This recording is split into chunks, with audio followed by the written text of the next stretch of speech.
What's up, Team No T, and welcome back to Unwrapped, our own news. And look, I know generally I talk the politics side, or I might get on Donald Trump's ass about something that he has said or done, but today I'm going to talk about how these policies of his continue to have consequences. Sometimes what's happening in our culture is not a scandal, it is a crisis. So today we're going to dive into two very real stories that show how the systemic bias in medicine doesn't just change the lives of black women, it actively ruins them. There's pain, there's policy, but most importantly, there is power in pushing for change. So let's unwrap it.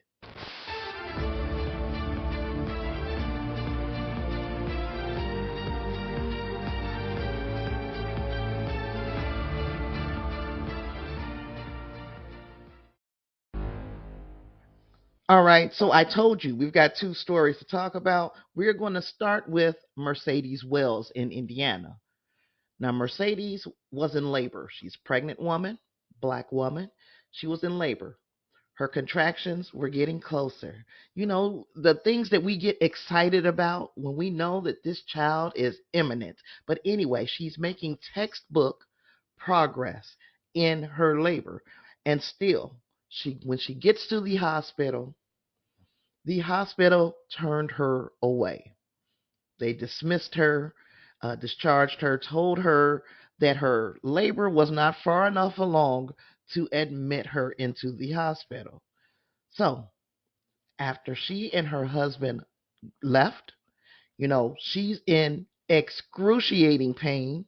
You can see that she is doing the Lamaze type breathing in the SUV, and her husband is desperately trying to get her to the next hospital to see if they can be of more help to them. 8 minutes after leaving the hospital, Mercedes ended up having her baby on the side of the highway alone with her husband. No doctors, no nurses, none of that, no bed, no comfort. The sheer trauma of that moment had to be excruciating for not just her, but for her husband to see her in that position. But she delivered that baby with his assistance, and they went on to the next hospital. Well, that's a happy ending for that story, that the baby was born fine, that Mercedes got the care that she deserved at the next hospital. And now that she has settled in to being new mother again, she's fighting for accountability. And she absolutely should be fighting for accountability. But let's get real. It never, ever, ever should have even happened. Now, our second story does not have as happy an ending. Tierra Walker in Texas. Now, Tierra was caught in what we call like this medical maze, especially with these new policies around reproductive health that has been implemented over the past couple of years. So she has a history of preeclampsia, heart failure, kidney issues while she's carrying her children. This is not Tierra's first rodeo. She had a 14-year-old son. Then she also had recently, within the last couple of years, had stillborn twins because of the health issues that she faced during her pregnancy. So she's experiencing similar problems in this pregnancy. So she's carrying a pregnancy that doesn't seem to be viable because it is detrimental to the mother's health. Even after she told more than 90 doctors her history, she asked the questions that were necessary. They could see that she was not going to be able to successfully carry this child. She spoke to all of these doctors, and she even asked the question, wouldn't it make more sense if we terminated this pregnancy. Of course, the doctors put her through the rigmarole because they are trying to follow the letter of the law, even when it puts the mother's life at risk. They were saying that basically, if there is nothing wrong with the fetus and the mother's life, we can gamble with yours. So she was stuck. And she took people to the doctor with her to make sure that, they were advocating on her behalf as well. But Texas politics literally put her health and her life at grave risk. At the end of the day, Tierra Walker passes away from complications of this pregnancy. After her passing, a doctor even said flat out that she would be alive today if she'd gotten the medically necessary care that she needed. That's not my opinion. That's not something that I think. That's something I know. It's a direct quote about a direct consequence. So we have one woman who was not taken seriously at the hospital when she arrived in full freaking labor. Then we have a second black woman who knows her health, knows her body, and was still denied the medical care necessary to save her life. And now we have a 14-year-old boy and a husband and the rest of the family mourning the loss of a woman who would still be here if politics stayed the hell out of the medical system. But it's not all politics' fault. The medical system has had issues with black women long before the reversal of Roe versus Wade. Now, you might say Mercedes and Tierra's experiences are wildly different, and on the surface, they are. One was denied immediate care, the other was denied essential life saving care by law. But they come from the same sickness, a system that is stacked against black women. Sometimes that bias is subtle. It might show up as a doctor who dismisses your pain and went on and sent you home. Other times, it's bold. It shows up as restrictive laws that ignore our very lives.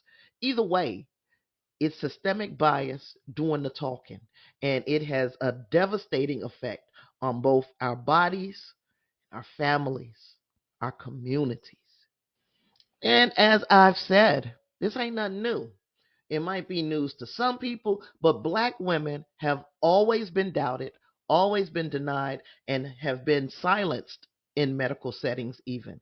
My own experience to other people that I know, we are not believed when we talk about our pain.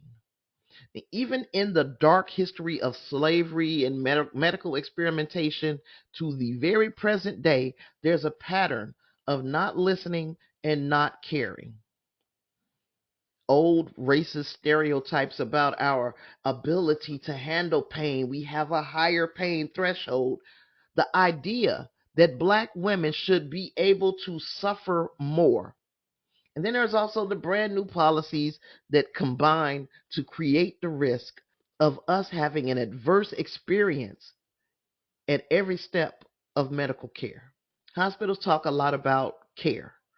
But when you look at the outcomes, you got to ask who is actually getting the caring and who is actually doing the caring.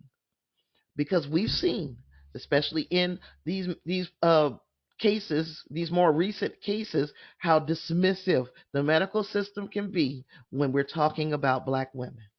And one thing you know about me is I'm not going to just bring you tea.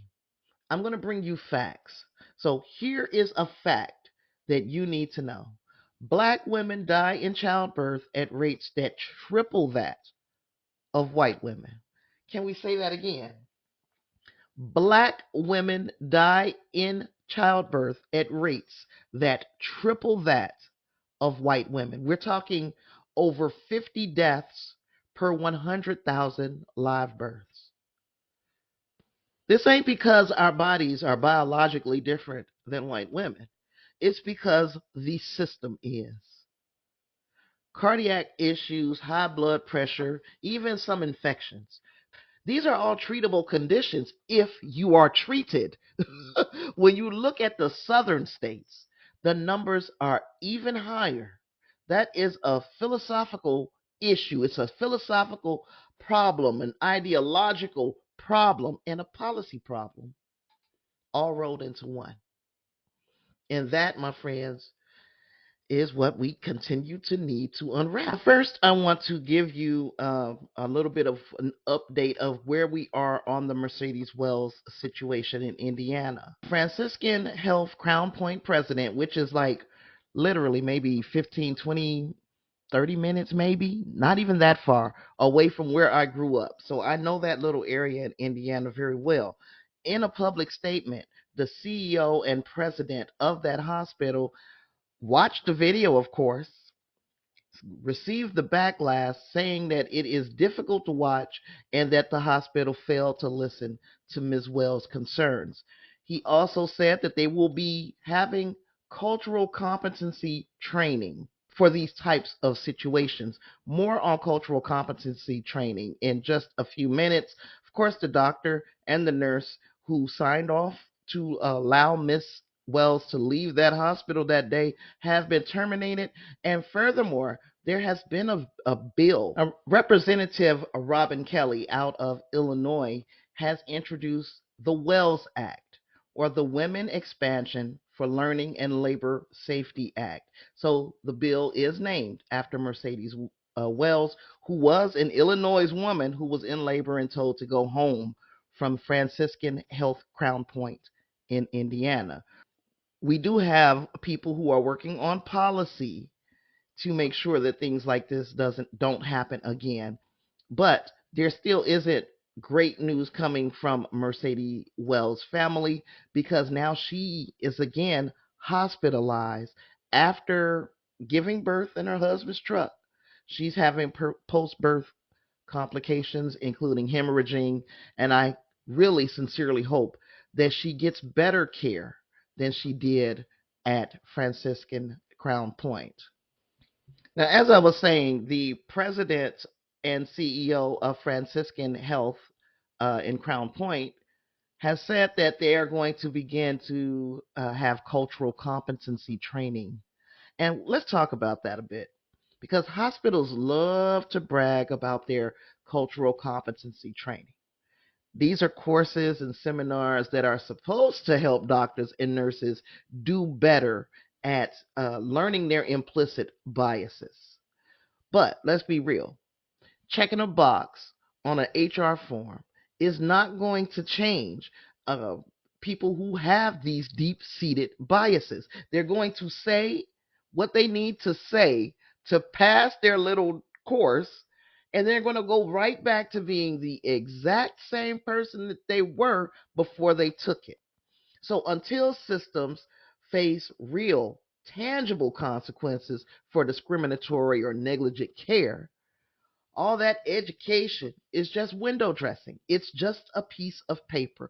It's performance, not policy. So we need real training. Yeah, we do. But we also need accountability. We need transparency. And frankly, we need leadership that looks like and understands what our reality is. Mind you, the person who is the CEO and president, I can't remember his name right now, is a black man. He is a black man. But I still believe that there are levels of diversity that would keep this from happening. And also, we need these hospitals to face real consequences for when things like this happen. Because firing a doctor and firing a nurse, yep, you hired them though. So what's the consequence to you? That is the type of change we need to see. We need to see um, funding pulled from these hospitals. We need to see these hospitals face severe consequences for when things like this happen in their facilities. And yeah, we can talk about this problem to death, but I don't like to do that. I do like to have some type of, at least an idea of what a real consequence would look like. So, real accountability from these hospitals would kind of look like medical providers and hospitals answering for their care or lack thereof and then facing fines. Yeah, hit them in their pockets. The system has to hurt financially when it hurts us physically. Then we need to enact more policies that protect us, not just paperwork that pads the system, but laws that specifically address racial disparities in maternal and women's health outcomes. So that is what I hope the Wells Act turns out to be. Let me know down in the comments if you'd like me to dig a little bit further into what the Wells Act would be pushing forth. Um, and then we need more people who can walk into the room and fight for your best outcome. We need more advocates who know the system. And we need reforms that center black women's voices. We are the ones dying. We don't need another white lawmaker, male or female, to try to speak where the person that's doing the hurting would probably be a better person to speak about what hurts. We are the experts on our bodies. We are the experts on our experiences. So our perspective should be driving this change. We should not be sitting in the back seat or being included as an afterthought saying, there's the mother. No, our voices are important into making change. But until all of these changes come about, we hear this a lot, and I'm going to say it. It sounds cliche, but we have to be our own advocate. So let's get specific on what be your own advocate means. If you're a black woman, especially if you're pregnant or dealing with a serious medical issue, here we have a few strategies for our survival. Number one, we need to document everything. Write down everything, dates, symptoms, what you said, what was said to you, even the attitudes that you felt. Take names. If they see you documenting everything, maybe, just maybe, they'll provide better care. Also, always bring back up.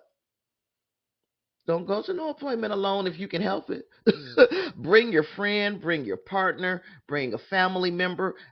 Ask the facility for a patient advocate. Let's see if they've got one of those for you. You need a second pair of eyes and ears in the room as a witness when you speak to a medical professional. Always, always, always watch for red flags. Red flags would be your pain being dismissed. I faced that red flag so much when I was a younger woman, and I didn't know how to speak for myself. So I'm telling you, Auntie Tasha is giving you permission to look at those red flags. If you feel like you're being dismissed and your pain is being dismissed and you're getting rushed out and your doctor's refusing to explain or document decisions, they're not giving you anything tangible to work with, those are all major warning signs. And don't let that be your only opinion. Get the hell out of there and get another opinion. But also make sure we've documented, make sure you've written down everything that happened in that appointment. Because if you go somewhere else and you get a real diagnosis of something, that is something that we can hold that prior emergency room or doctor's office accountable for. Also, make sure that we're asking questions and demanding answers. What are the risks? Ask that question.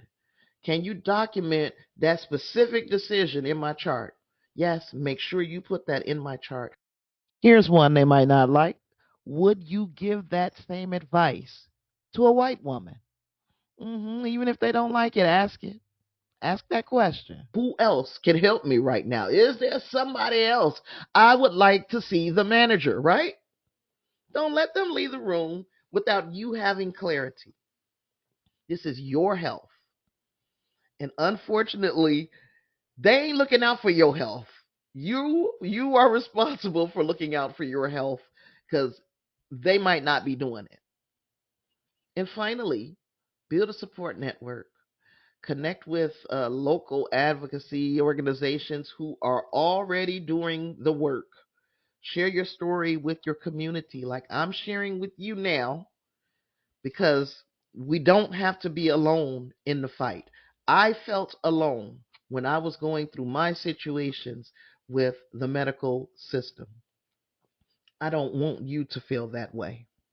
So build yourself a network and include me in it. If I have credible information to share with you all, trust and believe I will share it. And if I don't, I will look it up for you. I will find the information. If I can find it, I will. And if not, we will try to point you in the direction of somebody who can answer your questions. Without question, Mercedes and Tierra deserved better. Full freaking stop. But maybe together we can, and I mean, we will demand better for ourselves, for our daughters, for our grandchildren, and for every black woman who walks into a medical facility. We will. This is absolutely uh, tantamount to survival for us, but it's also about hope. Because change is very slow, very frustrating. But I've seen some change from when I was going through my issues to today, and this is talking about a decade. A lot of change is happening, and that can be frustrating when it's slow. But it is possible, and it starts with us speaking out, standing up, and supporting each other. Now, if this conversation resonated with you, please hit the like button, subscribe, and share it with someone who needs to hear this.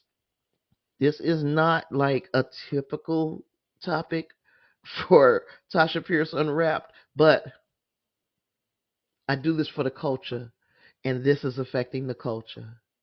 And I'll be back to unwrap something next week with you, hopefully. Before I check out of here, I also want to say this. If you got to the end of this video, you're a real one. You also know that I struggle with mental health issues, depression, anxiety, and such. And when I come on this channel and I don't show my face, it is because I want to talk, but I don't feel like pulling myself together. But I do want to connect with you.